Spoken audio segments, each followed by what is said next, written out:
পতিত থাকার কারণটা কি? সে অলসতা করছে, অলসতা করার কারণে এটা হয়নি।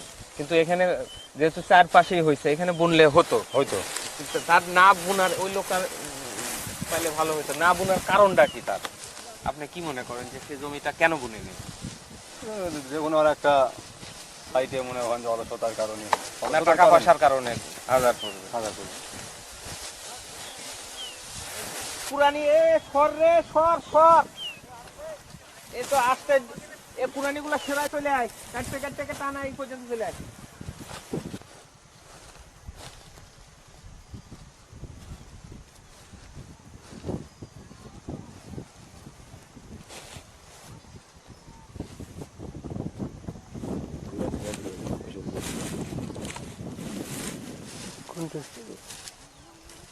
বিঘা ধান কাটছে, বিঘা ধান কাটার পরে এই সরিষা দিছে, সরিষার পরে ইরি ধান হবে, মানে কমপ্লিটলি মানে 12 মাসের পুরা 12 মাসই কোনো না কোনো ফসল জড়িত। অথচ এই এলাকায় একটা মাত্র ফসল হতো, কিন্তু এখন দেখা যাচ্ছে যে আসলে এখানে 3টে ফসল করা সম্ভব, খুবই সম্ভব। 3টে ফসল, 2টে ফসল খুব ভালোভাবেই হবে।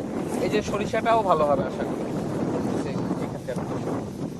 এলাকার উন্নয়নের জন্য ফুড সিকিউরিটি, জলবায়ু পরিবর্তন, এই বিভিন্ন ইস্যুগুলো আছে, আসলে বাস্তবধর্মী কিছু যদি অ্যাকশন এবং কৃষককে উদ্বুদ্ধ করা যায়, তাহলে এখানে চলন বিলের চেহারাই পাল্টে যাবে, শ্রমিকরা স্বাবলম্বী হবে।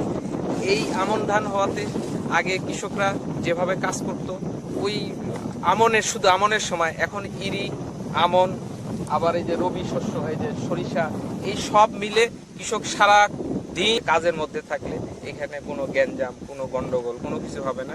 সারাদিন মাঠে, বাস বিকেলে তারা বসলো, তাদের মধ্যে একটা ভালো সম্পর্ক গড়ে উঠবে। কিন্তু এই এলাকায় বিগত অনেক বছর যাবত কাজ কাম না থাকার কারণে অনেকেই অলস, বিভিন্ন ধরনের মানে কাজের সাথে জড়িত হয়ে গেছে। তারা বিভিন্ন ঢাকা শহরে বা অন্য জায়গায় এই কাজগুলো করার জন্য যায়। এখন তাদের একটাই শান্তি যে এলাকায় বসে ভালো দামে তারা কাজ, শ্রম বিক্রি করতেছে।